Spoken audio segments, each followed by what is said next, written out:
The daily life we perceive with our five senses is not reality. Quantum physics has shown that space and time are illusions of perception. Therefore, our bodies cannot truly be a reality if they occupy this space. Ernest Rutherford performed an experiment in Manchester that revealed to him the shape of the interior of an atom. Scientists were shocked to discover that the atom is almost entirely empty space. The question then became, how could this empty atom possibly make the solid world around us? Our true consciousness does not exist in our brains or in our bodies. But this illusion of our individual bodies, along with the misinformation of our true origins, has manifested the idea that we all think independently from one another. With this misunderstanding, it would seem impossible to scientifically explain telepathy, clairvoyance, spiritual mediums, and other phenomena dealing with transferring information between sources without physical means of communication. But when you understand that there is a common spiritual bond between all things in the universe, and that we are all part of one divine intelligence, no phenomena is unexplainable. This simple understanding fills all the holes in modern religions. It explains reincarnation, deja vu, predictions of the future, and literally every event, occurrence, or anomaly ever experienced. The blank matter within the most basic building blocks of perceivable existence is malleable and molded by intent. This means that consciousness shapes our reality. This seems difficult to accept for most, and it is quite understandable. In modern times, we are taught from an early age how to think rationally and tangibly. This is a very left-brain method of education, and it has more harmful effects than it's given credit for. The left brain deals with logic, details, facts, patterns, practicality, science, and math,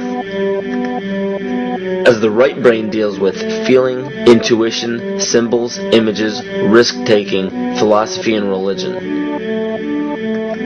With a deliberate push for government-controlled educational curriculums, generation after generation of the youth are being taught to focus only on the facts, figures, and numbers. Repetition is used to train children subconsciously to accept what they're learning. Children aren't rewarded for questioning the validity of the information they receive. They are ridiculed.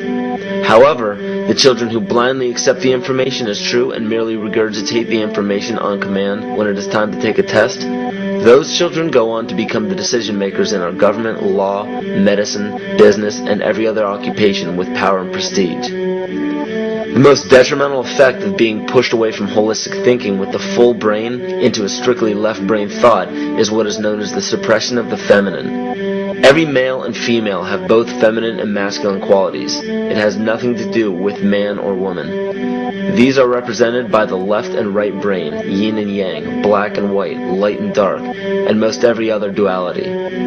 Both are vital to our spiritual and physical health. In ancient Egypt, the female was the rightful heir to the throne. The male she chose to marry became pharaoh.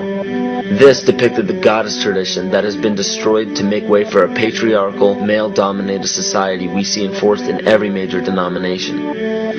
In suppressing the feminine of every society and pushing the people to strictly left-brain thinking, the natural ability for humanity to feel earthly, cosmic, and personal energy became lost. Traditions that were passed on through shamans, witch doctors, magicians, psychics, and seers of all kind became outlawed and ridiculed and given a stigma of something out of a Hollywood movie. Every religion explains that we are children of God and have godliness inside of us. If you erase the anthropomorphized God and understand that God is nothing more than the spiritual web that connects all things, all religious scriptures begin to make much more sense. Our bodies are merely vessels to contain our spirit, to gather experience for the divine mind.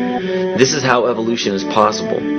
It is scientifically proven that all species are evolving into more complex beings. Innate knowledge or racial memory within all species is the understanding of newborns of all kinds to automatically know specific details and traits that the mother does not have to teach them.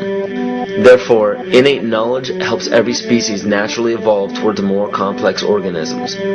Lyle Watson claims that it was a Japanese scientist who observed the 100th monkey effect in 1952. In this observation, he discovered that a certain portion or percentage of monkeys learned or developed a new trait. The knowledge became an innate ability in that species. This is further testimony to a collective consciousness among species.